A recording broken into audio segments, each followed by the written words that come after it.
حضور علیہ الصلوۃ والسلام کے وصال کے فوراً بعد منافقین نے بہت باریک چال چلی، مسلمانوں کی صفوں میں گھس گئے۔ بظاہر لبادے ان کے مسلمانوں والے تھے، تو انہوں نے مسلمانوں سے کہنا شروع کر دیا، لو جی کہانی ختم ہو گئی، ساری رونقیں حضور کے دم سے تھیں، نمازیں تھیں، روزے تھے، لوگ اپنے اموال کی زکوٰۃ دیا کرتے تھے، حج کا اجتماع تھا، یہ سب کچھ ختم ہو جائے گا۔ اب کون مال خرچ کرے گا؟ کس نے جان راہ خدا میں قربان کرنی ہے؟ کوئی سحر کے وقت اٹھ کے کیوں مسجد میں آئے گا؟ بظاہر لگتا تھا کہ یہ بڑی ہمدردی اور دلجوئی سے حقیقت حال کو بیان کر رہے ہیں، لیکن اس کے اندر چھپا ہوا ظاہر تھا۔ جو نئے قبائل اسلام لائے تھے، یہ خبر جب ادھر پہنچی تو انہوں نے ارتداد کا رستہ اختیار کر لیا۔ بہت سارے قبیلے، آپ پڑھیں تاریخ، مرتد ہو گئے، کسی نے زکوٰۃ دینے سے انکار کر دیا، مسیلمہ کذاب نے اپنی جھوٹی نبوت کا دعویٰ کھڑا کر دیا۔ حضرت صدیق اکبر کا دل زخمی ہے، کلیجہ زخمی ہے، لیکن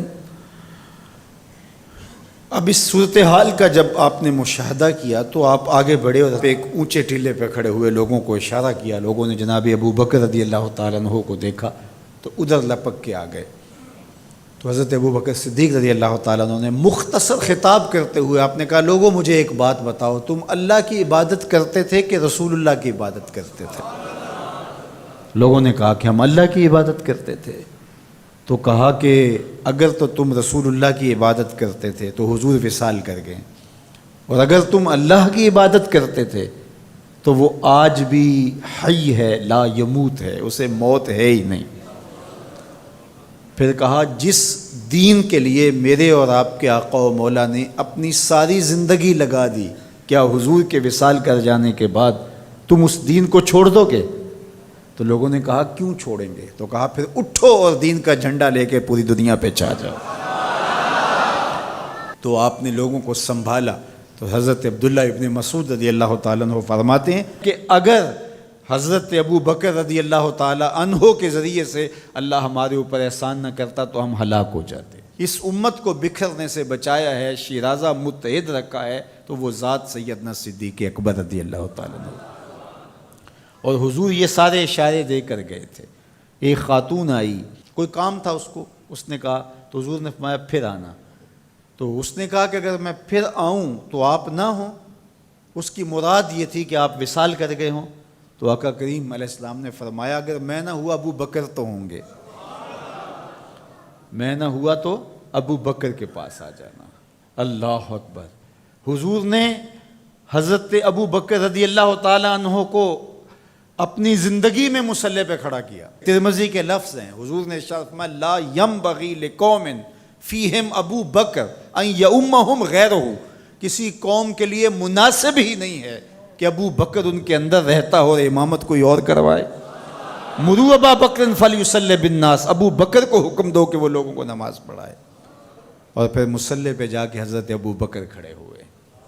17 نمازیں حضور علیہ الصلوۃ والسلام کی حیات طیبہ کے اندر حضرت ابو بکر نے پڑھائی ہیں۔ اللہ اکبر۔ فرمایا، ما نفعنی مال احد قط ما نفعنی مال ابی بکر، مجھے کسی کے مال نے اتنا نفع نہیں دیا جتنا ابو بکر کے مال نے دیا۔ اللہ کے علاوہ اگر میں کسی کو خلیل بناتا تو ابو بکر کو بناتا، لیکن اللہ میرا خلیل ہے، جنہیں سیدہ کہول اہل الجنہ کہا گیا، جنت کے بوڑھوں کے سردار بنائے گئے۔ حضور نبی رحمت صلی اللہ علیہ وآلہ وسلم کی نیابت اور حضور علیہ الصلوۃ والسلام کی خلافت کا تاج ان کے سر پہ رکھا گیا، جن کی صحابیت کو میرے رب نے قرآن میں بیان فرمایا، اذ یقول لصاحبہ لا تحزن ان اللہ معنا۔ جب غار ثور میں حضور علیہ الصلوۃ والسلام سیدنا ابو بکر رضی اللہ تعالیٰ عنہ کی گود میں سر رکھ کے لیٹے ہوئے تھے، سانپ ایڑی پہ ڈنگ کے ڈنگ لگا رہا ہے اور آپ اپنی ٹانگ کو جنبش نہیں ہونے دیتے۔ آنکھوں کا حلقہ توڑ کے آنسو حضور کے رخسار پہ گرتے ہیں، اور آقا کریم بیدار ہوتے ہیں اور بیدار ہو کے پوچھتے ہیں مالا کا یا ابا بکر، ابو بکر کیا ہوا؟ ادب کے اس قرینے کو جناب سیدنا صدیق اکبر نہیں بھولتے، کہتے ہیں فدا کا امی و ابی یا رسول اللہ، لو دیکھ تو حضور میری ماں بھی آپ کے قدموں پہ قربان جائے، میرا باپ بھی آپ کی راہوں پہ نچھاور، میرا قبیلہ میرا خاندان آپ کے قدموں پہ قربان، مجھے سانپ نے ڈس لیا ہے۔ تو محبت کا یہ اسلوب اور الفت کا یہ طریق آپ کو یہاں ملے گا کہ انداز الفت نہیں چھوڑتے۔ تو سانپ کا کام تو ڈسنا ہے، چاہے وہ غار میں ڈسے یا اسلام آباد میں بیٹھ کے ڈنگ لگائے، وہ تو ڈستا رہے گا، لیکن ابو بکر حضور کی محبت کے ترانے پڑھتا رہے گا۔ سیدنا صدیق اکبر کی سب سے بڑی آرزو جب پوچھی گئی تو وہ یہی تھی کہ آنکھیں میری ہوں، چہرہ حضور کا ہو، نہ چہرہ ہٹے نہ آنکھیں تھکیں، دیکھتا رہوں اور دیکھتا رہوں۔ اس واقعہ کی حکایت قرآن نے بیان کی ہے۔ اذ یقول لصاحبہ، صحابی کا ٹائٹل قرآن نے حضرت سیدنا صدیق اکبر کے نام کیا ہے، اس لیے حضرت سیدنا صدیق اکبر کی صحابیت کا انکار کفر ہے۔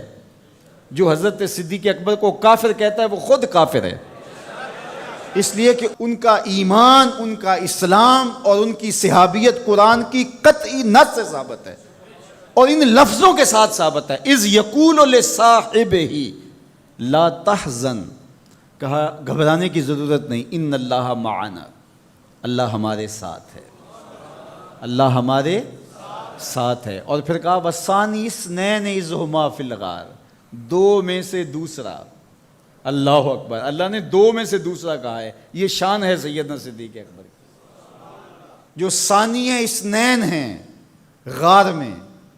اللہ اکبر، یار کہتے ہیں حضور کا سایہ نہیں تھا، لیکن جناب ابو بکر سائے کی طرح حضور کے ساتھ رہے، قبر کے بھی ساتھی، بدر کے بھی ساتھی، سفر کے بھی ساتھی، حضر کے بھی ساتھی۔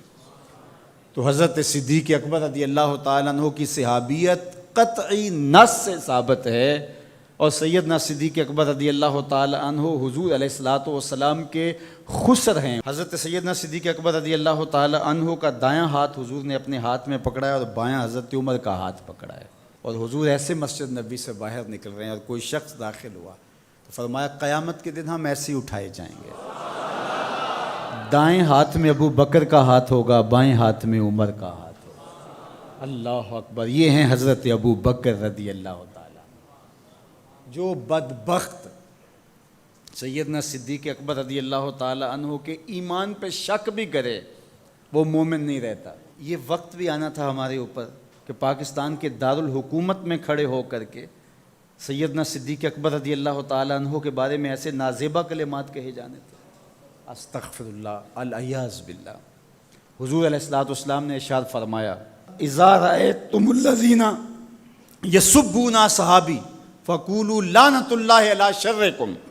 عبداللہ ابن عمر سے روایت ہے، حضور نے فرمایا اگر تم کچھ لوگوں کو دیکھو کہ میرے اصحاب کو گالی دیتے ہیں اور تم کہو تمہاری شر پہ اللہ کی لعنت ہو، یہ حضور نے حکم دیا ہے کہ یہ اس کے جواب میں کہو۔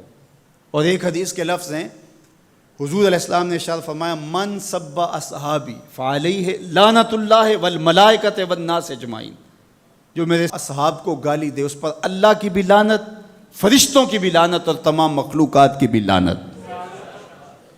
تو یہ ملعون جو حضرت سیدنا صدیق اکبر اور دیگر اصحاب کو بھونکتے ہیں اور ان کے بارے میں نازیبہ کلمات کہتے ہیں، ان کی شر سے اس ملک کو پاک کرنا چاہیے۔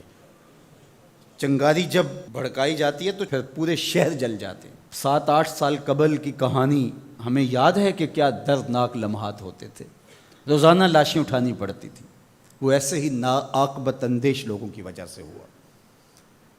اگر اداروں نے اس میں تساہل برتا، سستی سے کام لیا، یا کسی شخص کی خوشنودی کے لیے انہوں نے پسو پیش کیا تو یا معاملے کو گول مول کرنا چاہا تو حالات کنٹرول میں نہیں رہیں گے۔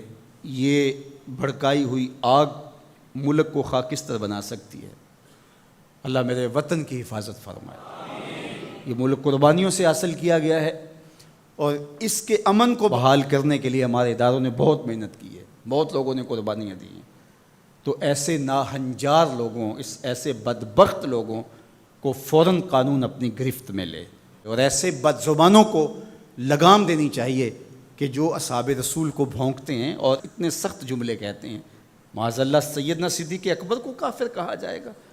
جو صدیق میرے نبی کے دل کا چین ہے، جو اسلام کی بہار ہے۔ عبداللہ ابن مسعود فرماتے ہیں ہم بچے ہی ابو بکر کی وجہ سے تھے، ورنہ ہلاک ہو جاتے۔ جس ابو بکر رضی اللہ تعالیٰ عنہ کو حضور نے مصلی پہ کھڑا کیا، جس ابو بکر رضی اللہ تعالیٰ عنہ پہ اتنا اعتماد تھا کہ ہجرت والی رات ان کا انتخاب کیا۔ حضرت سیدنا عمر رضی اللہ تعالیٰ عنہ نے حضرت ابو بکر رضی اللہ تعالیٰ عنہ کا ذکر کیا اور رو پڑے اور کہا کہ ابو بکر میری زندگی کی ساری نیکیاں لے لے اور غار والی ایک نیکی مجھے دے دے۔ اور پھر کہا کرتے تھے کہ کاش کہ میں ابو بکر کے سینے کا بال ہوتا۔ ابن جوزی نے لکھا ہے کہ ہمارے بزرگ اور اسلاف جو تھے وہ ابو بکر و عمر رضی اللہ تعالی عنہما کی محبت اپنی اولاد کو یوں سکھایا کرتے تھے جیسے قرآن کی آیتیں سکھائی جاتی۔ ان کی محبت اولادوں کے سینوں میں راسخ کیا کرتے تھے۔ معمولی سی میل بھی سیدنا صدیق اکبر کے بارے میں برباد کر دیتی ہے۔ اللہ کے نبی کا ہر صحابی با کمال ہے، لیکن ابو بکر ہے۔ جے شک ہووی تے چل مدینے، جے شک ہووی تے چل مدینے، آ ویخ لے جوڑ مزاراں دا، بن یار نبی دیاں یاراں دا۔ تو ان سے ہماری محبت کا رشتہ استوار ہے۔ تو جس شخص نے بھی یہ جملہ کہا ہم اس کی مذمت کرتے ہیں۔